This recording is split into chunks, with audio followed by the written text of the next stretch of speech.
Okay, we're on, ladies. Welcome back. Finally. Susie's out of quarantine. Right. She is, and it's been a couple more weeks, actually. Yeah, we had to take a couple weeks off. Which is going to be real apparent when we get to our predictions. Yeah, real. Yeah. So, that's okay, we're back. We're recording today on November 20th. So. Yeah, we were a little ambitious, and we had some recordings that went a couple, episodes longer than we thought they were going to go. We are loquacious, y'all. Yeah, we ended up like kind of making predictions that were in line with our lives, and then not in line with the time that they were going to air on the recording. So we have our Halloween-related predictions for you guys. We do, and it's almost Thanksgiving. It's almost Thanksgiving next week. We'll get better at this. You know, we're doing our best. We're learning along the way that, hey, you know what, should it's good we to dive into it? Yes. Yeah. Okay. Let's go into Sam. Sam was the most Halloween related.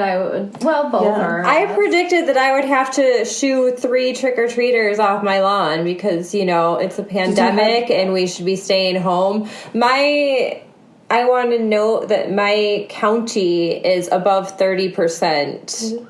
And, people are still throwing birthday parties and having weddings and yada yadas. And I remember back at 8% it was a concern. We were like, oh, God, we're at 8, 9, and it went to 10 or 13. And now it's 30 and people don't give a flying fuck. Yeah. It's so frustrating to watch. And yeah. I mean, and we have, our little pandemic bubble, kind of. And I'll admit maybe that even is irresponsible. I don't know. But really, because of childcare and things like that, we are exposed to each other anyways, and we sit away from each other a bit at the table to make sure that we're not right up in each other's faces. I think we're responsible about it. I've been to a grocery store, I think, 3 times since March. Girl, I wish. And I'm hysterical each time I go, and I'm just oh my God. Mm-hmm. And I know, right? Honestly, that's how I felt when I was going into work every day at the very beginning of this. And especially now that it's so high again, it kind of feels like that gross feeling when you go into the building. You just don't know. Because, honestly, I've seen the restrooms after a day's shopping day, and I go in at night, so obviously I get the whole run of the day, and it's disgusting the public what they do. I mean, I'm sorry, but it's just true. Anyways. I don't like to think about it sometimes because I have to go into work. But, anyway. But, so I actually only had one person come on my porch, and they didn't even knock on my door. They went to the other door, because it's a duplex, so they knocked on the other guy's door. Yeah. And not mine. So that's good. So your prediction didn't come true, but it's a good thing it didn't come true. Yeah. Right. Only I didn't have to yell at nobody. Good. So Marilyn. So mine was that I would watch at least 2 Halloween movies. I don't remember if it was for that night or if I was going to watch. I think it was over the week, the week that we thought we were going to be between episodes. But I'm sure that is true because I watched Hocus Pocus. I also watched some horror movies, which I think I miss watching horror movies. I'm just being afraid of horror movies. Yeah. See, Dylan's a little brat, and he sits up and watches the TV when he's not supposed to because he can see it through his bedroom window. Because my house is awkward. There's windows into the your dining place room. Is really weirdly shaped. Definitely, I agree. It works though. I mean, it's a fine space. It's just not typically proportioned. I think before they split the house, what is his bedroom used to be their porch. So it has French doors with glass panes, and then on the sides there's glass pane windows on the sides of each door. Yeah. Real beautiful and but not for a boy who likes to play rough and likes to throw tantrums for no reason and not no reason, older, but shatter the grass.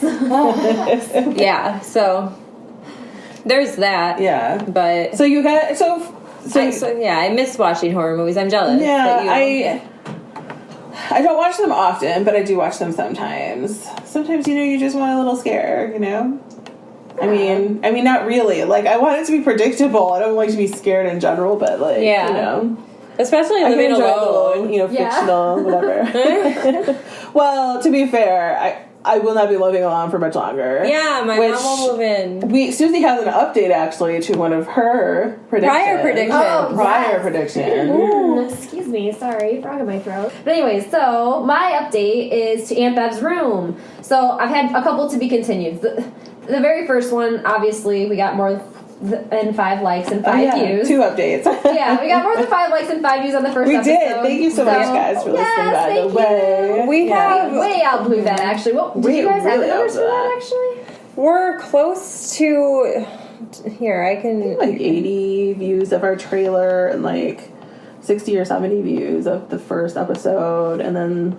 We've had pretty high numbers. Yeah, way more than 5. Over time. So yay. I mean, I don't know. Thank you. Well, we're close to 200 followers on Facebook, so we appreciate the support, you guys. We hope and we can inspire other people to do the same, because this is so awesome. Like, we can feel the community spirit. Well, last week's episode was our education one, and that one's had 24 listens so far, and that just came out like Wednesday. a day or so it was just Wednesday, and today's Friday.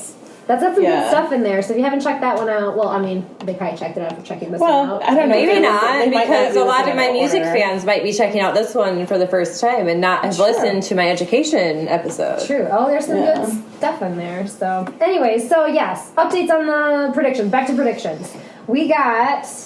The views and the likes are good. Did you talk about Aunt Bev's room? That's what we were getting to. And we painted it. Yes, we did. Except for the trim. That's the very top trim, like the corner connecting the ceiling to the walls. We need a more stable ladder, because what we have, I am not standing on that to paint that. Nope.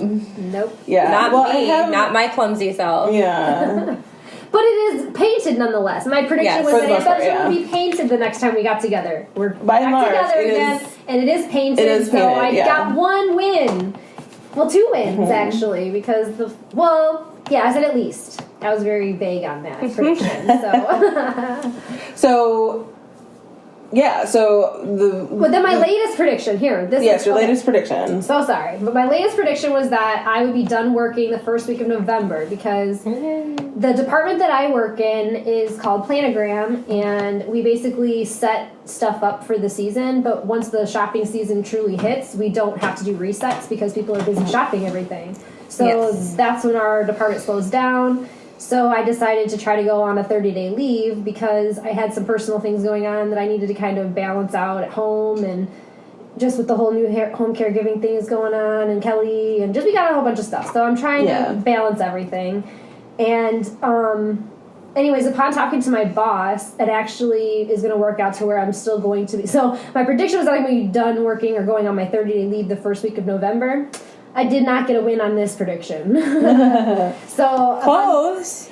Kind of. So yes. It's a quasi-compromise. It is a compromise. But I like this compromise, because honestly, that was one thing that, in line with this episode, we're kind of going to go into some of the shopping and retail and all that. But yes, which is like the topic for our episode today once we get past predictions. Yes. So perfect lead into this topic is, I talked to my boss, and we had a good conversation about how, like, basically it might be in my best concern, because I did talk to him about how I just needed to find more balance in general, and I was working like 40 hours a week on the one job, plus with having Kelly I was using all of my free time for running around and doing things with her, which is great too, but it's a little bit draining. And then it's different. And then even doing stuff here, obviously.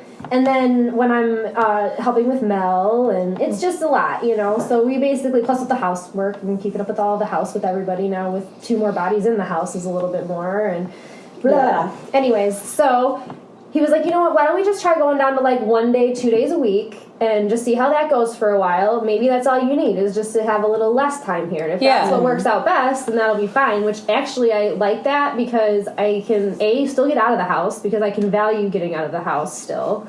Well, and you work at an establishment that sells groceries and things. You could also operate that as your day that you go out to get your groceries, like after you get off work or whatever. Bingo. So, and it essentially pays for my shopping trip. So it's kind of like my source of income that I make from that day or 2 a week will at least pay for the groceries. It'll get me like out of the house to run my errands. I mean, it's still a good job. I don't not like my job. I actually felt kind of bad that I had to, take the time for myself. But at the same time, I realized that it was something that I absolutely needed to do.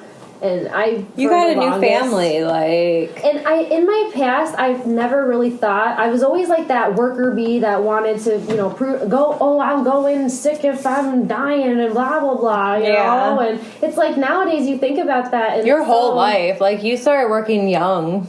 Yeah. My mom told me too. She was like, once you start, you can't stop. And I was like, well, I want to be independent. I want my own money, and I want to spend my money on stuff. I am jealous that you bought your house. Like you have a house, and I still can't buy a house, and but I have a loan on it. I don't own it. I know, but that's still, I can't even get that. So I mean, there are definite benefits to the way that I went about doing things, but at the same time, I can also see now in hindsight where my time and my energy could have been spent a little bit more so on like myself and my family to prioritize more valuable things than money. And they always tell me, you're replaceable at your job, but you're not replaceable in your own life and to your own family, and it is so much more evident to me now that I have a daughter, because it's like you just don't think that way all the way until that happens, and then there's no other way to think, and then it changes you. Being a mom changes your life. It does. It really does. I think in a lot of ways it kind of makes you reevaluate the way that you think about your time, because it's like people are. Oh, we forgot our candle. Sam's lighting it right now. We're a little late, but bitches. That's pretty on brand for us, I think. But good call. We can our ceremonial candle is lit. 2 hours later. So, but yes, it does. It puts it into perspective. Yeah, we're like, what, 20 minutes late? Yeah, it's a little bit. It's but okay. Better late than never. But yeah, so it makes you reevaluate the way that you view your time, and really, we always think about the way that minimum wage is set, and people are like, there are some people on one side that are like, oh no, it's not supposed to be this livable wage, it's for high school kids, and to them I say, who's making your cheeseburger at noon on a Tuesday when kids are at school? But whatever. Yeah, adults have these jobs and they're using them as their sustenance, and there's to me no reason not. That was kind of my retail experience. That when I was working a retail job, I got by fine living my life the way I did because I lived within my means. And I don't understand why that's so hard to do. I do because we're kind of brainwashed in a society where we're supposed to be on top and be showing that we can do all this, and let me, we have this job, so we have to have this type of lifestyle, and it's exhausting and not in perspective with what I want to prioritize. So have you ever read The Millionaire Next Door?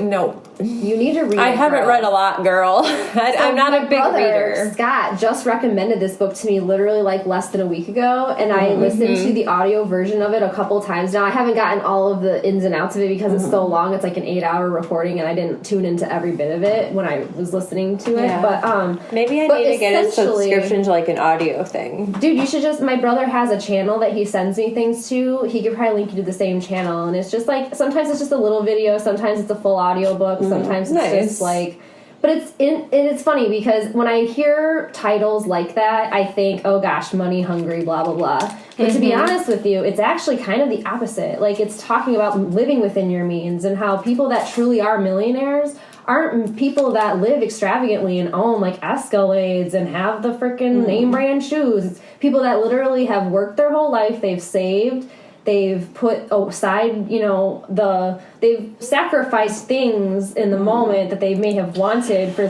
the long term, and they've, they don't have fancy cars and stuff. And anyways, it's a very interesting read, and I agree with that to a degree, but I think that there are levels of privilege to it too. I look at me, I'm not doing too bad, even though I make a pittance as a graduate assistant, right?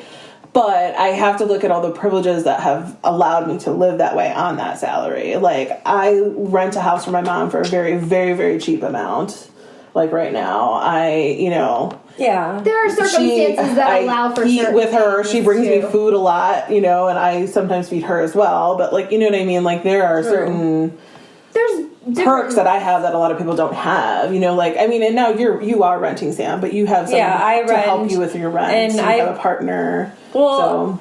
I have a partner now, but I was independently a single mom of when it was just me and Dylan for a long time. Yeah. And I mean, there were guys that came and went, but a lot of the times I was the one that had a sustainable income, and they were unemployed, and half the time not even seeking employment because whatever their lifestyle was. Yeah, and it was Samantha's paying for right? it. Yeah. So I totally get what you're saying. When my sugar mama, apparently. But I'm not trying to say that there's not, I'm just getting at the fact that I have seen in my days the benefits of, like you're saying, living within your means, not having to try to keep up with the Joneses and have to buy the latest, greatest this and the biggest, best that. And, just because then you can truly be happy with what you have and not have to think that you have to chase the next best thing all the time, because then you're always going to be playing this chasing game versus just really being in the moment and loving what you have already. And then and it's taken me things. Recently I say being a new mom changed your perspective, but I think even after I had Dylan, I kind of fell out of it for a while, but that was also I fell out of a lot of things when I had my trauma, but understand. So when I had Leviathan now, it's kind of I'm a whole new mom again, even though I have been a mom the whole time. It's it's a whole new the hormones are there again, and now I'm just I see what you're saying. Rejuvenation. We need to change how we live our lives. It's a good thing though. I think that honestly with nature, I wonder if that is something that's always driven within the mother. You know what I mean? Because it seems like it's a consistent thing throughout mothers that I've noticed anyways. I mean, it's not only in mothers, obviously. It's in a lot of other people as well. Yeah. Not to say that it's only owned by mothers. But but she's an aunt, and now I'm sure she's almost like a mother figure to Kelly and to even Dylan, or to Levi. I mean, they're over there quite often with you as well. So it's, I don't know. It's one of those things that it inspires you to want to be better for them. Yeah, I think. Well, and I think too, we're talking about living within our means and whatever, but I feel like it's gotten to the point for a lot of people, it can be hard to do that. I mean, I don't know. Especially during the time we're going through right now. I mean, it's particularly amplified now. Absolutely, yeah. But I mean, I don't think that living within your means has to mean not being able to go out and do enjoyable things or do things that do cost money, self-care. Take care of the things that you enjoy and that bring you joy in life, because if you're not investing in that, then like I said, that's, what are you prioritizing then? Why do you earning the money for if you're not earning it for your own happiness or right. Well, I think part of what I've been trying to do more or less now too is, have you guys ever heard of the 80-20 principle? I'm sure you have in some instance. But it's basically, in a business standpoint, they talk about how more or less 80% of your earnings come from more or less 20% of your customers. So if you just focus 80% of your time on that 20% of your customers, you're already saving yourself all this time, because you're still going to be maintaining your main stuff, the things that sustain your club card members, your certain things whatever retail establishment you work for that has a club card or a membership card or a yada yada, those are their main buyers, so they give them discounts because they know that even with a 5% discount, they're still going to get them into the store, because they go into the store just because they have a card to go into the store with, which costs money. But I mean, it's a great deal if you can afford it. Well, I'm thinking to myself in in a life standpoint, though, we were talking about prioritizing the things that make you happy. That's one of the things that I'm starting to really hone in on is, family time to me is it's something that you hear how people talk about it when they're older, about, you know, all the time that they wish that they would have had, or like they wish they would have done, or whatever. And it's like, you know what, I don't want to feel that way when I'm that old. I want to really live in these moments and feel out these moments and be present and really feel like I was there, so I don't have that regret, like, oh, I didn't really, you know. I think this gets back to the initial point I was trying to make. We need to reevaluate the way that we look at how we get paid for jobs, because really, you know what, they're telling us, oh, they're paying us for our expertise. Well, you know what? They're paying for our life. Our time is our life. Yeah. Right. Like, are we worth only minimum wage? And I think and I'm not saying that some skill sets or like expertise or whatever can't be paid more, but our livelihood, we should be, you know, at minimum, you should have good health care. You should have a place to live that's a good place to live. You should have clothes on your back. You should have food. You should have some time and whatever for your family and your own entertainment and your own self-care. We shouldn't be slaving away all the time, getting 2 or 3 jobs. You should be able to live well, 40 hours a week, you know, whatever the, you know, standard of living is. And then you can go to school and get more expertise. But education is another thing that I think should be free, like even through like college years, or minimally cost. You know what I mean? Like, it's just... Yeah. It costs a lot, and it's really hard for everyone to be... Yeah, those should be like minimums, you know what I mean? A standard of living to me. But or at least like required by your employer to be like... Well, and I think that's one of the things that I didn't necessarily get, like, because I get both democratic and capitalist views when it comes to, like, businesses and stuff. But one of the things that I'm getting my eyes open to more is the fact that, like, some of these businesses have within their power, within their means, to pay their people a lot bigger and better of a wage because they have such billions and billions and billions of dollars. And it's like, you know, you could really change the whole world if you did that, because then you could really get people that want to work for your company because you have such a high wage. You don't have to have the biggest skill set, but if it's a need in the world, like, no offense, but say Amazon. Right now, you guys, like, retail workers, they are still putting their lives on the line. But they make such small amounts. COVID right now, you know what I mean? They're important. They're there for us. Although I have, like, big concerns about okay, so... bear with me on this. But, like, it drives me nuts the way that retail went after COVID. Like, they could have been a driving force to, like, helping to eliminate or minimize spread. Like, there were ways for them to do this. Huge stores like Walmart, Target, whatever, they already have online interfaces. They could have done pickup, like, really quickly, just had the employees in the store, only had minimal amounts of people. Only do delivery. Yeah, but you know why they're not going to do that, though, right? Because then you're not going to do your impulse buys as you're walking past it. Because you know what? Our store right now is inundated with Christmas product.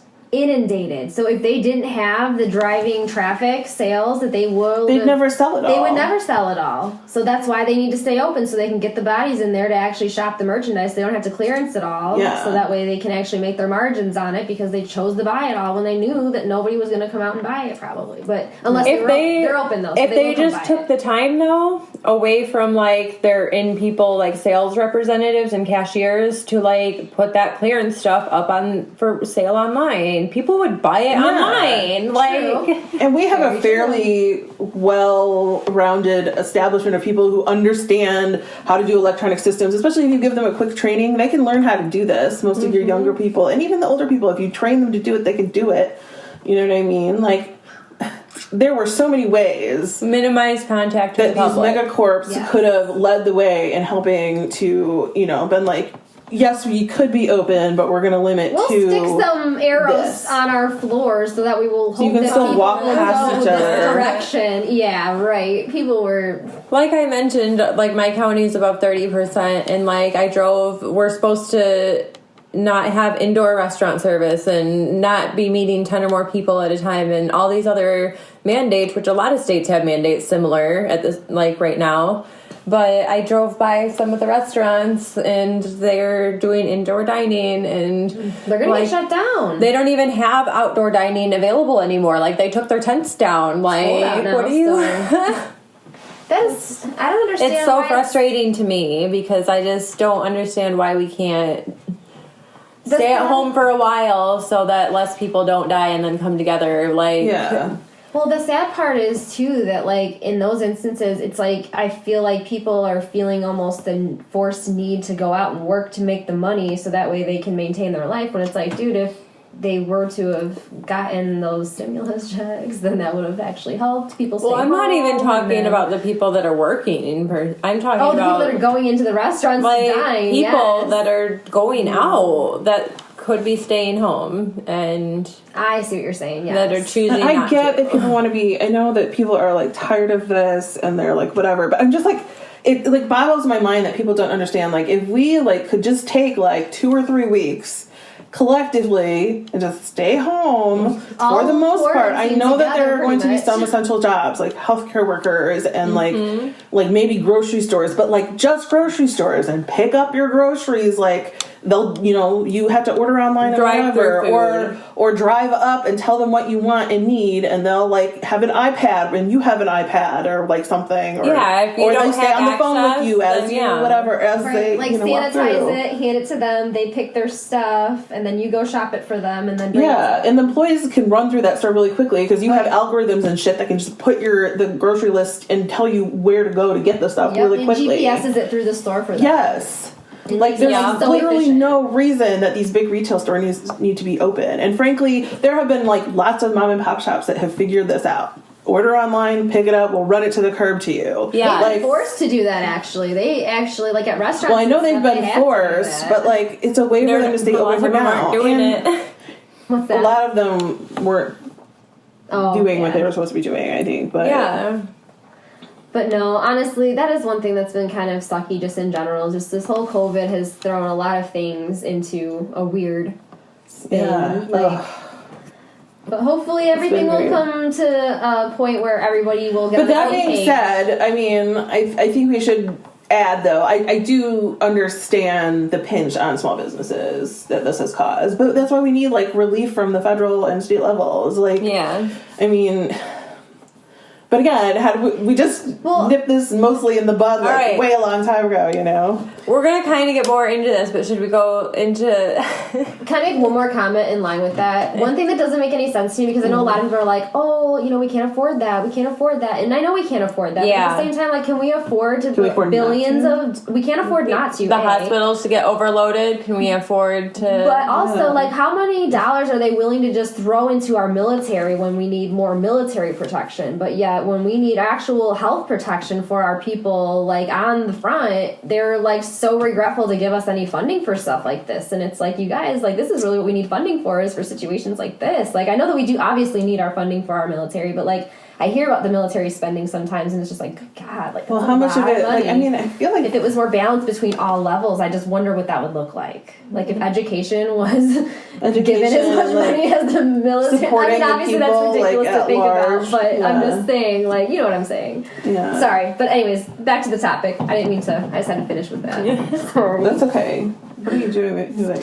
Oh, I'm doing like a foot tap. Oh my gosh. This is why your audio is sounding off all the time, Susie. I get excited and I tap my feet. That's okay. I was like drum rolling earlier on the table. Were you? I was like, what is that? I look under the table and you're like, tap, tap, tap, tap, tap. Okay, sorry. That's okay. It was funny. Okay, so back to topic. I don't know, but I'd say, even so, I'd say buy small, ladies and gentlemen. Let's hone this back in. Let's get into kind of, like you said, why we even started this topic of interest, and it kind of has a little bit to do with our histories of working in retail, so we'll just kind of get a little bit into that. And we're shoppers too, but so let's talk about... And our shopping, exactly. So, but let's talk about our history of retail first, in terms of our working relationships. Yeah. Who would like to go first? Well, I think mine... I can start mine. I don't know. I mean, well, I worked for a long time at a small dollar store that Susie later worked at. And then I also worked at a large retailer, like largely clothing. I'm not going to say the name of it. But I think other than that, it was restaurants and then movies. At the big box retailer, I worked in the catalog department first, and then I moved to shoes and then back to catalog. So, yeah. So I've worked salary, I've worked commission, I've worked, well, not salary, it was hourly, sorry. Salary. Right, hourly. At the university. Yeah. But yeah, so I've definitely worked a few retail jobs, some smaller, like the dollar in store. Retail world. Yeah, the dollar store was like a smaller experience, and then the bigger box store I've done. But you got to move out of the retail world a little bit sooner than well, eventually. Yeah. Would you say, what kind of experiences did you have? Like, did you say it was a positive experience, or did you say it was kind of just mediocre? Or so. I mean, I don't like. Did you go to work happy every day? No, I'm just kidding. No. No, I'm totally Is that possible in retail? I was going to say, I'm sure anybody Here's the that thing. has the 9 to 5 is like... I like a lot of the people I've worked with over the years, but, like, retail, especially when you get into, like, the bigger box stores, like, it's so just rigidly, it's lost all its personality in terms of its workers sometimes, I think. Like, yes, every once in a while they'll throw you, like, a freaking pity pizza party or whatever, but, like, you know, it's not... You know, you can't have a very flexible schedule most of the time. The pay, frankly, I think is shit. Yeah. Like, I mean, yeah, I don't know. It just... I can't disagree with you on any of that, because in my experience, I mean, do you mind if I get into a little bit of mine? Yeah. Go for it. So kind of hand in hand with both of those experiences. So I've worked at both, like you said, that small dollar store, and I also worked at a small grocery store, and in both of those small experiences, I noticed so much more of a family aspect to the people. Like, when I left that dollar store, it was so heartbreaking. Like, I still to this day miss those ladies. The pay was shit, but it was like a better... It was like family environment. Yeah, it was almost like you went into work for the other people. And that's one of the things that I've noticed in work in general, is it's not necessarily always the job that keeps you going in. It's the people that you work with every day. The bigger it gets, the more it loses its heart. Yeah, and that is so true. It's really sad, because now I've worked for a big box retailer, and it's more distant. Like, people, like, in the very beginning, it was awesome because we first opened, and like, it was almost like that team. It was a huge team. That's what was really cool about it. I was like, oh yeah, I'm gung-ho for this big box stuff because this is new to me, you know? So, oh my gosh, this team is huge. And then we had a really great manager that was really good about, like, keeping everybody, like, excited every day. Like, he would have a huddle. We would, like, get excited about the numbers. We would get excited about the goals of the day. You know, he was really good about inspiring the team to be on the same page. Yeah. Well, throughout time, like, we just had such change in management and such change in people, and the people's morale just has gone down so bad, especially nowadays with the stuff that's been going on. I mean, this is over the course of, like, 5 years, 6 years that this has happened. But at the same... I mean, not this, but... the morale. The downfall. Yeah, it's the changing of the management and the switching up of things. That's, you know, and obviously when things change, it's not necessarily always a bad thing, but in some instances it can just sort of throw the people off, and in our case it did, and I don't know, it was sad because... I feel like when I got out of retail, because I worked for big corporations, and when I got out a couple years ago, it was going downhill. Like, they were eliminating whole teams of jobs left and right and piling all of that on just, like, the sales floor. Like, the sales floor was all of a sudden the back room, and they were the price change team, and they were the planogram team, and they did their own everything. And yes, they combined the jobs. Did their pay go up, though? No, their pay did not go up at all. Same at our company, girl. Yeah, well, this has been going on across the board, like the sort of collapsing of several jobs into more and more into one job. Yeah. For the most part. I mean, yes, you get little efficiencies here and there, but it's not that much efficient. It's mostly just more fucking work. And they're told, this is your position now, and the take mental it or toll. leave it. And if you leave it, I'll find somebody else. That's not just happening at retail. In retail, that's also happening at, like, universities and things like that. They're underfunded. There's like, I mean, it's bad.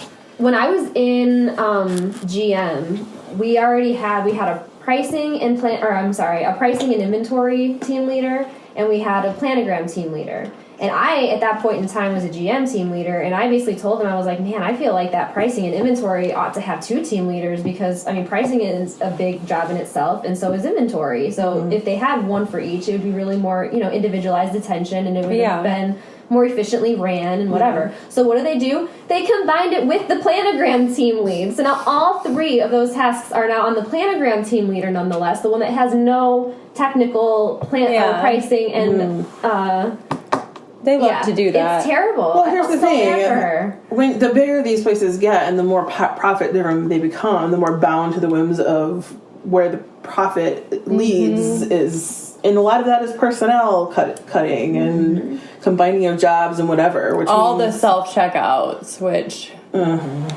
yeah. I refuse to use self-checkouts for the most part. Like, I forced every once in a while because, like...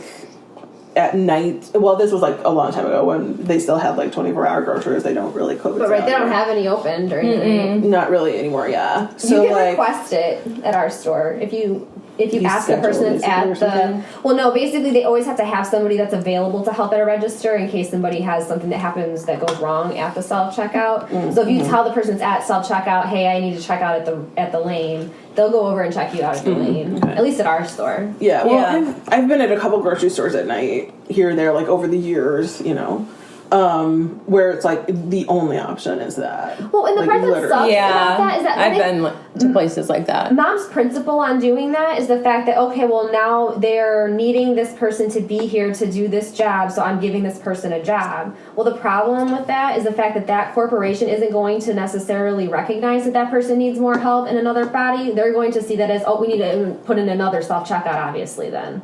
So it's like, I know what Mom is doing is a very good and heartfelt thing. Well, if all people would stop using them, true, it would force the hand. We could have like some solidarity with the people. I just fear that they don't clean them regularly. So especially right now, like someone's going and swiping their stuff with their hands over the things, and then you go and swipe your groceries on it, and then you touch the keypad, and then that's why I don't go grocery shopping. Like, I can't do it. It's every single day after I'm done checking out, I have to sanitize my hands, and then it's bad though, because I feel bad in the sense that, like, oh my gosh, there was one day, well, never mind, I'm not gonna go there anyways, but I feel bad in the sense that I still have to expose, like, when I was going to work every day, I literally was just kind of on, I don't know, on edge a little bit, just because like, we have a deadly pandemic going on. Like, honestly, it's mostly just because of Mel, because I feel like with her living with us now, well, that's an added thing that you need to worry about with this pandemic, like, because it would be probably deadly to her. That's what I'm saying. Like, I just want to make sure that I am being the most responsible that I can about it because of that, because man,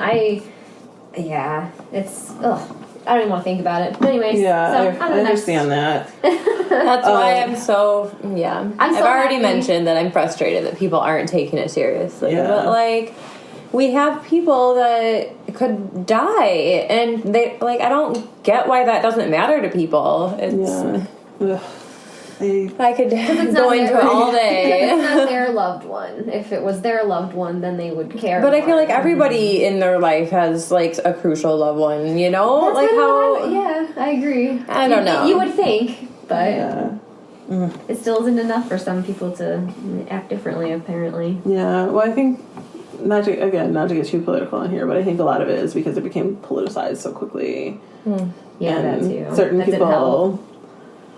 refuse to listen to information about it, really, or refuse to look at it. I mean, I saw this interview with this nurse the other day, and she said she still has people that are dying from COVID who go in there and they refuse to believe that's what they have. And she's like, do you want to call your loved ones? Like, you're not doing well, you know? And, like, they're like, no, it's a hoax, it's COVID. And a few hours later, they freaking die of it. Like I just... People are brainwashed to the point where they don't believe that it's even a real thing when... they're in the whole really not sad. Me culture. And it's not going to be me, not my loved one. And until it's going to be. Because no one's taking it seriously. And the sad part about it is Thanksgiving's coming up. It's so terrifying. You know what? Honestly, not to go back into education again, but this is a perfect example of why we are reliving history yet again. It's because the people are not educated about history and what has happened in our history. And, like, I remember back in the very beginning of this pandemic, I remember you put out a thing on Facebook about a parade. And how everybody was so, like, you know, wanting to be out of the pandemic. And I forget what year it was, but this was back when I think it was the Black Plague. No, not the Black Plague. I think it was the Spanish flu. Spanish flu, thank you. I was like, that's way ago. Way too long ago. But anyways, they, like, were wanting to, you know, be up out of it. So the people threw a parade to, like, celebrate the end of the... Yeah, and then they ended up killing, like, what, it was like the whole second wave, Well, it's so funny, too, because there were there are a lot of parallels with that in, well, some ways, like, not in every aspect of it, but, like, there was even, like, anti-mask leagues and shit back then. Like, they're like, we're not wearing masks, more freedoms, you know, like, whatever. Yeah. And I'm just... Miracle. Yeah. So it's been a thing ever since history has been a thing. So it's funny. Yeah, pretty much, yeah. It's just odd to me that, you know, education is so lacking that people don't know that already. But anyways, just a little tidbit I thought would be funny to tie back into our education episode. Yeah. So, like, yeah, but... yeah, so retail is just, like, I feel like driving some of this, for sure. Oh. So, yeah. So I worked for big corporations, like I mentioned, but, like, I didn't mind any of my jobs, really, but my bosses were not great at any of them. Can I sign you for a second? Yeah. Do I have... You moved or something? Yes. Like a fart. Oh, the chair? Yeah. Because my chair is squeaking back and forth because I can't sit still. That's okay. She farted. She didn't fart. It was the chair, but it, like... Yeah. Once again, proving I'm 5 years old, ladies and gentlemen. It always happens when right. Sam's talking. I'm so sorry. I know. I'm like, why am I the one that always gets the poop joke interruptions? Well, true, you didn't get interrupted, but it was about something Susie said last time. Sorry. This time it was your squeaky butt. Okay, so continue. Except for it was really your chair. But anyway. So yeah, like I worked at a lot of retail places, which the last one that I worked for at about 7 years, and I did like sales all over different departments and never got promoted even into a team lead, not even once, which is just, I don't know, it's just frustrating to me because like it's like I was good at my job because I was one of the only people like in the whole store that got the highest level of a raise, like when it came down to like our annual reviews. So you were reviewed, and they knew you were good. I was one of the top employees. Like my bosses adored me. Like not to like be boastful about it, but like I got along with most of them. And like when I didn't agree with them, I wasn't afraid to stand up with them, which I think most of them liked. There were some that like fucking hated it, and like we were not great, but like. For the most part, they liked that I spoke up for myself and, like, explained, hey, this is why I think this would be more efficient, or yada, yada, you know? But they never paid me more money for that because, like, why would they when I'm already doing it for what I'm making? Like, is what I always thought was... the reason for that. Well, you know, and I've seen that a lot with certain people. It's like they'll tell them, yeah, good job, you're great, but they want you to keep working for them. So they don't have to find another person to have to train to that level, because if they can give you the spot that they have, that's, you know what I mean, not in their best interest. So, like, there's some hard workers that I have that I can tell would be great team leaders. But, yeah, they're never given that chance or that benefit because they know their boss that they're going to move up and after, and then they're going to have to find a person that's just as good as them, which is hard to find. So it's sad that, that was done to you. I'm sorry. Frankly, I think we need more store owners, like small businesses, and like you know, that are more family oriented, that don't treat people like that, or like or just have more of that family atmosphere. I feel like they tend more to take care of their people a little bit better. I know the pay was not great at the dollar store, like ever. No, like, and they honestly, that I wouldn't necessarily. But I don't know if they could afford it as much as like a better corporation could. I'm you know what I mean? Not trying to be mean or anything, but that company had some major flaws within it that I think ultimately led to their downfall, and I don't think that would be a good they were, I think, a different example. I mean, yes, the atmosphere of the family was there, but I don't think that the whole the pay, and like they didn't ever give us no parties or pizza parties or nothing. Well, they had like Christmas parties and stuff like that. At least when I was there. They never had no Christmas parties when I was there. Really? That must have been a Sarah thing that she just did. Oh, maybe. It was probably a manager. Yeah. When I lived in New York, they had good parties for their employees up there. All my retail jobs that I worked in New York, like, they had steak dinners and, like, Was Christmas it like presents for all the kids? Or was it? No, that was a certain place that might have my name in it that was like a membership was only. Oh, yeah, okay. Yeah. Mm-hmm. I loved that job, though, because answering the phones was so fun, and, like, because it was my name, and... But, So what else have you done in retail then? Say you said... Well, so I was working at another retailer when I got pregnant with Dylan, and I worked until the day I went into labor, so I didn't, like, take a maternity leave until he was born. But then when I went back after my maternity leave, they only scheduled me for, like, 1 4-hour shift for, like, the next several weeks, so I jumped ship and went to their competitor, and that's where I spent the next 7 years. So, like, they pretty much, like, took my job away from me because I had a child. And, like, even though I worked up until the day he was born and still gave them every single day up until then and came back, and they didn't want to give me hours. And we both know how hard that is to be working when you're 9 months pregnant. Yeah, it drives me nuts that, like, major retailers even, they don't have, like, maternity leave. Like, they can afford to give you, like, a paid maternity leave. Like, seriously. Well, no, actually, I did get paid maternity leave at my retailer. I had to pay for short-term disability, and then they also matched me on, like, a 30-day... To a degree, you did. Yeah, but that was there are a company, lot that don't. Yeah, that was something that the company did give. You are lucky in that regard. Yes. Yeah. There are a lot of places that do not, though. Like, and that is sad, because literally, like... And they can afford it. Like where I was working. Yeah. That time with that child is so vital that, like, if you don't get it, I feel so bad for the people that don't get that. Yeah. Well, yeah, so I was working when I left ship and went to a different retailer, their competitor, I was working there when my sexual assault happened. Yeah. And he was a military member that I knew through that, and then also I knew him through my civilian job, which was where we were working in. Yeah. And they made me leave the store instead of making him banned from the store after the sexual assault happened. So I had to transfer to a different, like, place, a whole different environment, didn't know anybody after my trauma. So that took a long time to, like, sink into that job, because, like, just other people coming into my aisle when I was working in an aisle, like, I would just break down and, like, hyperventilate and, like, start bawling. And, like, have to go take a break. And... They worked with me very well, though, at that new store. So I would say they did that, but, like, the other store kind of, think, handled it poorly. Yeah.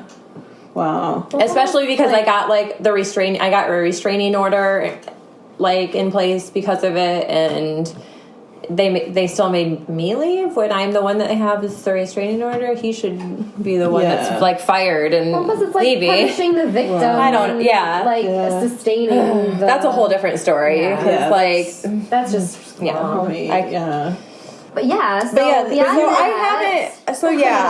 haven't been treated very well through the retail jobs that I've had. But that being said, I liked doing my job and showing up to it, like, most of the time. Like, I liked, especially when I left, I was, like, overseeing kind of, like, the infant displays in like, department. And so I got to, like, we had to, like, follow the catalog, but then we kind of got to, like, do our, like, spin on it if we wanted. Like, it didn't kind of work for our store. We got to change do our own thing. And so I was good at that. Plus I knew, like, my products, because I'm, like, a baby safety, like, I have to know, like, the safety car seats and how these ones all function and what all these are, and, you know, so, like, I was good at selling things too in my job, and so I liked going to it and doing it. But I'm also glad that I don't work in retail anymore. Unless it was the politics of it all that ruined it for you, not the job itself. So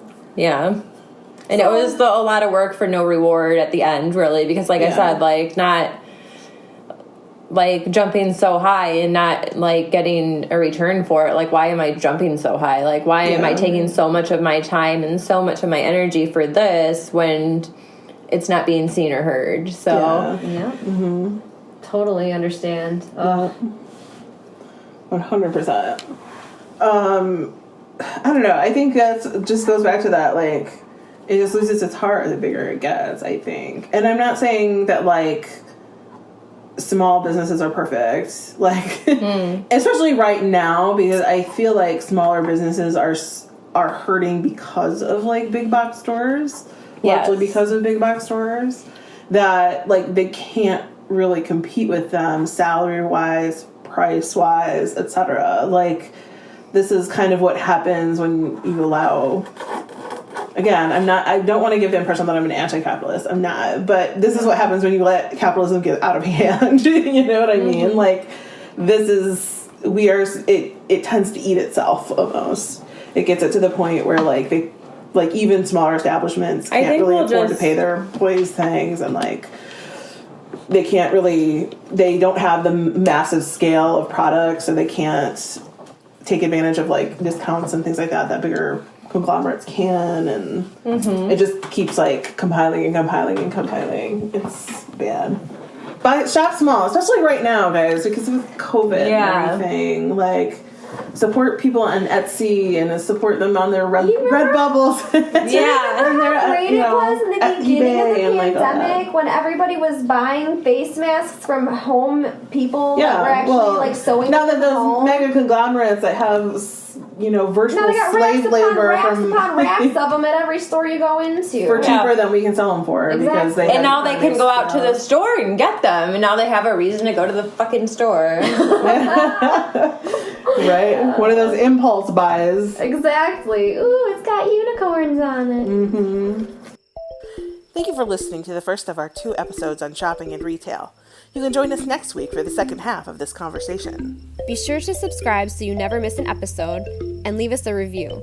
You can also join our coven by following us on social media. At Midwest Coven on Twitter, at Midwest Coven Cast on Facebook, Instagram, and TikTok. You can also find us at MidwestCovenCast.com. We hope to see you there, but until next time, Coven, blessed be.